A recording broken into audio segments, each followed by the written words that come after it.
I'm Cyndy Guerrero. And I'm Tomas Guerrero. And together we're bringing you voices from around the university to talk about things that matter to you, our students. This is RGVoces.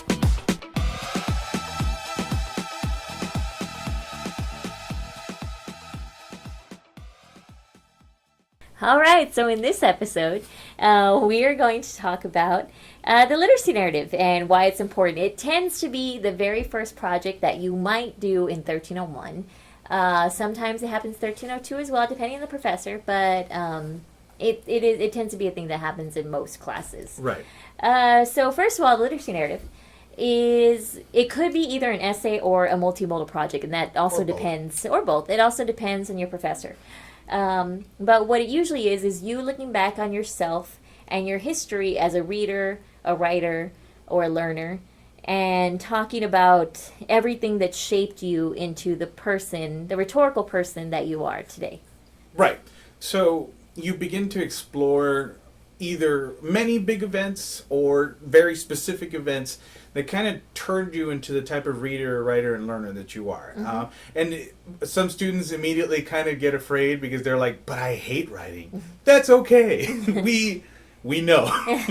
And we understand. Or, some people are like, oh, I really like reading, but I hate writing, or vice versa. Or some people are like, I just hate both. Mm-hmm. And that's okay, because part of what we want you to explore is, well, where did you get those opinions from? And often we tend to see a lot of very specific situations. Well, students having this really bad moment in third grade, fourth grade, whatever grade, or several specific moments, or it was never emphasized in their learning, whatever it might be, and really exploring those things as to how they affected you. Right.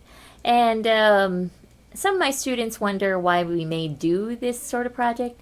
And what I tell them is it's part of our process of exploration as readers, writers, and rhetoricians. And we can't really move forward with the kind of effective rhetoricians that we want to be until we actually look back in our past and see how we were shaped. Right. And explore the moments that went kind of wrong so that we can change them and grow from it, or also explore the moments that really helped you, like reading or writing, or made you a strong reader and writer, and we can nurture those things and keep going with them. Right. It's essentially what we're trying to do is, if we don't do the literacy narrative, we're basically starting off on unknown foundation. Right. We're trying to give you skills, but if we don't know where you're starting from, some of those skills will just slip away and just not hold up at all. Right. Versus, let's do the literacy narrative and explore, okay, what kind of foundation are we working with? If I know you're a strong reader, maybe I can try to shape things so that we build off of your reading skills. Or if you're a strong writer, we can, do the opposite and kind of work your writing skills into your reading abilities and that kind of thing. So by exploring that foundation, you're not only are you creating a pathway for us to try to help you, you're also kind of giving yourself nobody ever asked me this question moment. And it kind of makes you kind of reevaluate what did you learn and what does it mean now? Right. And what's it going to be in the future? Right. So it is a helpful assignment, a helpful project. And again, what it looks like depends on your professor. It could be a straight up essay. It could be a multimodal project where you create a map of your experiences or some sort of timeline. It just really depends. And of course, you would have to ask your professor for the parameters and due dates and things like that. But we hope that it is something that helps you look back on yourself and realize all the good and the bad and how it shaped you, and help you determine the importance of those moments, even if they were bad moments. Right.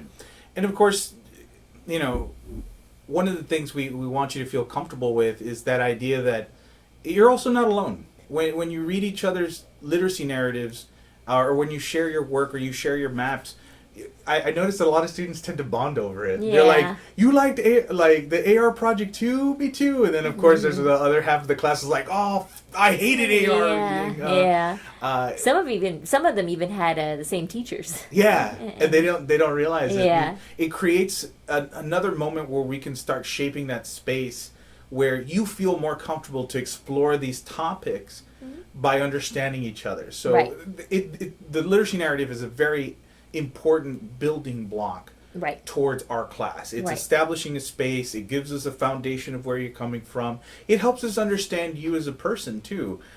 These literacy narratives, because they are about you, they tend to be somewhat personal, and you share that piece of you with us, and we get to see a bit of who you are. Right. And I think that's always important in a college course about rhetoric, because the more we understand you as our audience, the more effective our purpose can be, so that it takes a proper form to help you. Right. Right. So to sum everything up, the literacy narrative tends to be the introductory project to the portfolio, if you have a portfolio going on in your class, and it is a kind of a reflection of your past and how you ended up where you are right now, so we can move forward into the future. So just one final tip, if you are asked to create a map, I know a lot of students tend to go, what does that mean to create a map?